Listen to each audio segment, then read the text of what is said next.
Yo, what's up everyone, it's Random8951 bringing you another review on one of my Gundam MSIA action figures. And this is going to be a more in-depth review of each figure. I'm going to be doing GP-02 first and then GP-01. So let me get this give me a second, I'm going to get the light out. Alright everyone, what's up? I'm back, and I'm telling you, this review wasn't going to be the same unless I had some lighting in here, because the lighting is just so bad.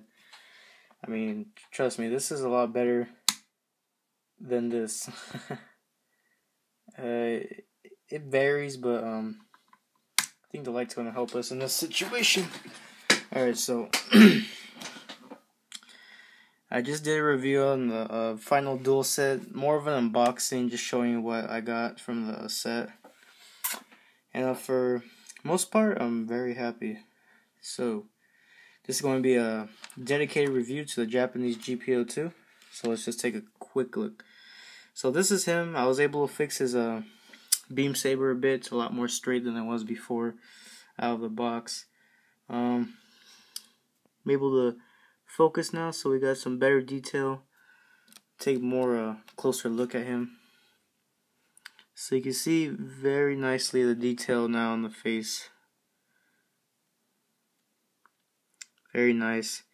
It looks almost like the beam saber went through the head, and then you got all the battle scarring effect, and even one of the antennas melting, which is very cool.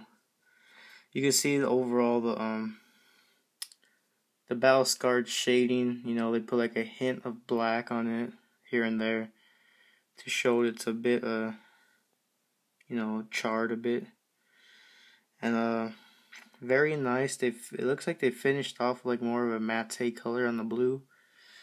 And then we can see here the battle scarring detail to the leg. Let me try to get a better angle at this. You see, that looks really cool how they did it.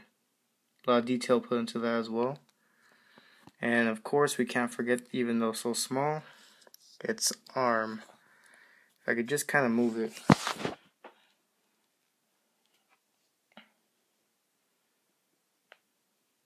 Give me a second. Alright. So as you can see, here's the arm. Very nice detail to it. You know, just showing its battle scarred and everything. There we go. So, you know, it looks like it's been cut off or even ripped off, torn off. Very nice battle scarred effects to it. And the paint job is really nice too. I mean, the American release GP-01 has nothing on the Japanese version. Colors are just a lot nicer in general, especially this nice blue color on the chest. Even for it being Japanese, the color doesn't get all washed out, such as the American release. It's a lot more nicer, definitely by a long shot. So give me a second. I'm gonna swap out the parts.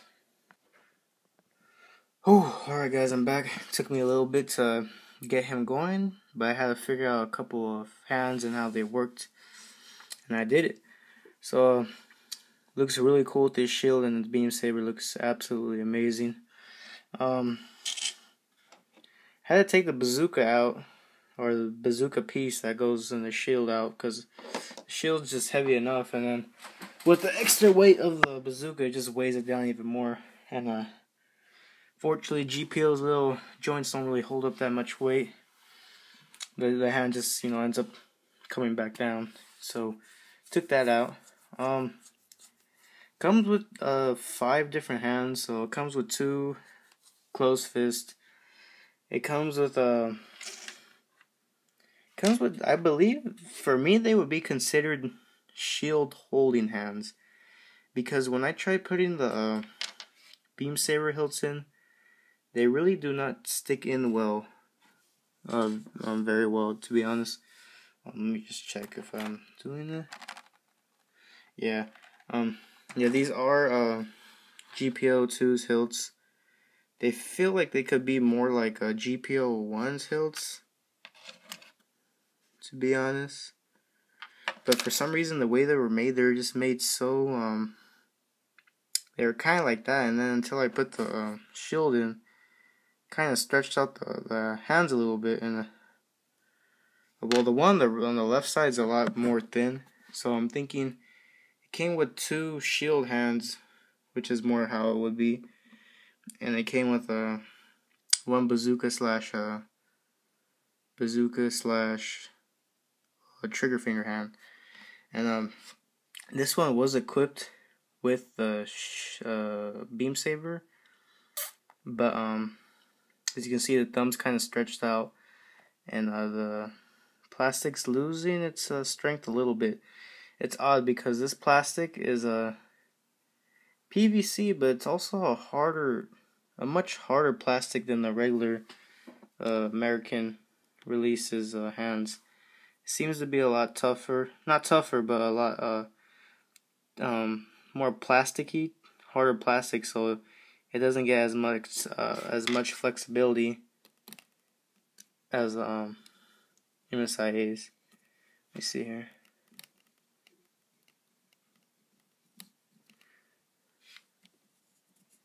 Kind of just getting a feel for the plastics. This one does feel like a lot more PVC, and this one feels like a lot harder plastic. That's probably how they were able to get the different finishes on there a lot easier and nicer. But nonetheless, an awesome figure. The trigger finger works very well with the beam saber. Let's see here. Let's take a closer look. Let me move this guy over. Let me pick him up.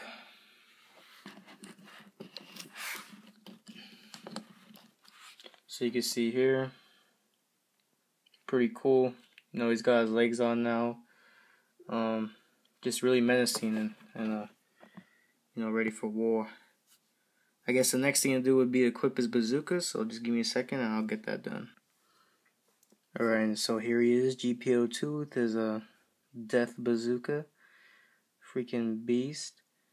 And you can see a little bit quality difference. You know, Japanese figures, boosters hold up a lot more better than the American MSIA one.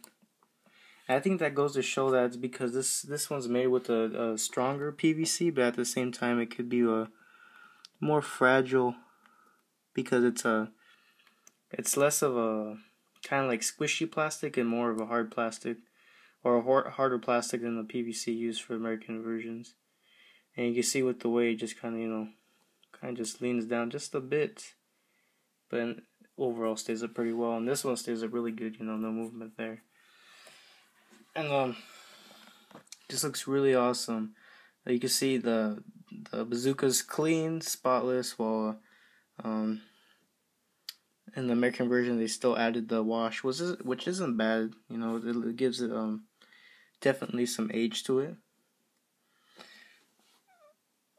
And you can see some differences here on the boosters. And especially for the American versions, as far as they go, they're all kind of unique in their own way, the battle scars, because the washes on them are all different. You know, some GP-02s might not have the wash, how it's all dirty like that. On other ones, some may have it. If I could get my finger in here, how that's kind of, you know, covered up with some wash. But you can obviously see the differences. You know, just color wise, more bright, vibrant. Just more damage to limbs and all that. Pretty cool. Even another cool thing to notice is even the beam sabers are a little bit different. This one isn't as vibrant, even under the light. There's been, you know, like I would say somewhat of a wash put on this too, or it's just not as translucent as this one. I mean, with this one, it's almost like you could see through it with the light. If I put both of them up, you can see what I'm talking about. You see, one's more of like almost, with the light it looks like a solid green, but it's still translucent, while the top one's like pure translucent green, which looks really cool, really nice. And I I mean, that's about it. I kind of covered everything.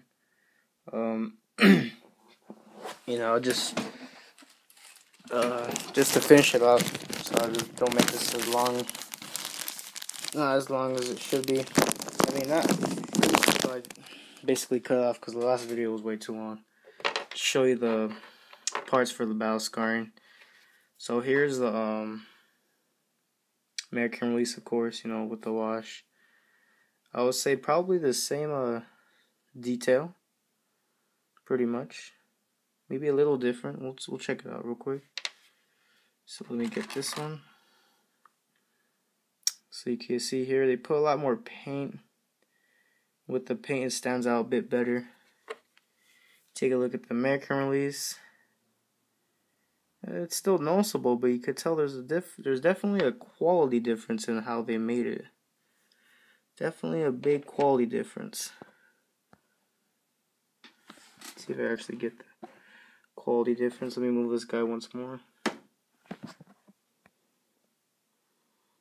And you can see this one, the details are more profound in this one. A lot more shows better, you know. And then you look at this one. Some of the details are a little, not as, let's see here.